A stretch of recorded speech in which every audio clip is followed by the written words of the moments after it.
रामास्वामी 37 साल के हैं और ये भारतीय मूल के ऐसे दूसरे नागरिक हैं जो निकी हेली के बाद रिपब्लिकन पार्टी की तरफ से खड़े हो रहे हैं। रामास्वामी का कहना है कि ये जो कैंपेन वो कर रहे हैं वो पॉलिटिकल कैंपेन नहीं है बल्कि एक कल्चरल मूवमेंट है। आप जानना चाहते रहोगे कि रामास्वामी के माता पिता कहाँ से हैं। रामास्वामी का जन्म यूएस के एक स्टेट ओहियो के सिंसिनाटी में हुआ था। उनके माता पिता केरला के पलक्कड़ से अमेरिका गए थे। उनके पिता गणपति रामास्वामी इंजीनियर थे और जनरल इलेक्ट्रिक के लिए काम करते थे। विवेक रामास्वामी की माँ सीता सिंसिनाटी में साइकियाट्रिस्ट थी और उनके भाई शंकर रामास्वामी बायोक्रेडोलॉजिस्ट हैं।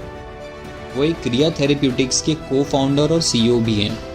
विवेक की पत्नी Apurva Tiwari Ohio State University के वैक्सन कॉलेज सेंटर में असिस्टेंट प्रोफेसर और सर्जन हैं। विवेक ने हार्वर्ड कॉलेज से बायोलॉजी में ग्रेजुएशन किया और उसके बाद 2013 में उन्होंने येले यूनिवर्सिटी से लॉ की डिग्री ले ली। इसी दौरान उन्होंने फाइनेंशियल फर्म में पार्टनर भी बन गए जहां पे वो बायोटेक का पोर्टफोलियो संभाला करते थे। विवेक ने 2014 में अपनी खुद की कंपनी खोली रोवेंट साइंस नाम की और बताया जाता है कि आज उनके पास $50 करोड़ की संपत्ति है। विवेक ने साल 2021 में राजनीति में उतरने के लिए अपने सीईओ पद से इस्तीफा दे दिया। रामास्वामी ने woke INC inside corporation America social justice scam किताब लिखी। इसमें उन्होंने कंपनियों से लेकर अमेरिका के एनजीओ तक के पर्दे के पीछे चलने वाली हरकतों को खंगाल डाला। इसके अलावा उन्होंने nation of victims identity politics, the death of merits and the path back to excellence जैसी किताबें और भी लिखी हैं। इन 2 किताबों से विवेक के जो विचार सामने आए उससे ये साफ होता है कि उनकी सोच दक्षिणपंथी है और रामास्वामी ने अब तक जो भी कुछ लिखा है या कहा है उससे उनका रुख सोशल जस्टिस के कदमों के खिलाफ जाता है। उन्होंने अमेरिका में उस व्यवस्था को खत्म करने के लिए आवाज़ भी उठाई है जो भारत में वंचित वर्गों को मिलने वाले आरक्षण से एकदम मिलती जुलती है।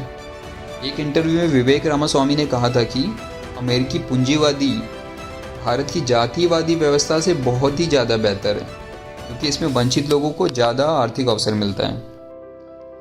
अमेरिका में राष्ट्रपति पद के लिए अगले चुनाव की रेस में पिछले राष्ट्रपति डोनाल्ड ट्रंप तो हैं ही, इसके अलावा भारतीय मूल के अमेरिकी नागरिक और साउथ कैरोलिना के पूर्व गवर्नर निकी हेली भी उम्मीदवारी का दावा कर रही है। हाल ही के दिनों में मीडिया की कवरेज में ये सुर्खियों में तो आए हैं लेकिन ट्रंप और हेली के मुकाबले में राजनीति में वो नए हैं। हालांकि रामास्वामी के बारे में जो भी बातें कही जा रही है वो दक्षिणपंथी रिपब्लिक हेमी के लिए उन्हें लोकप्रिय बना रही है।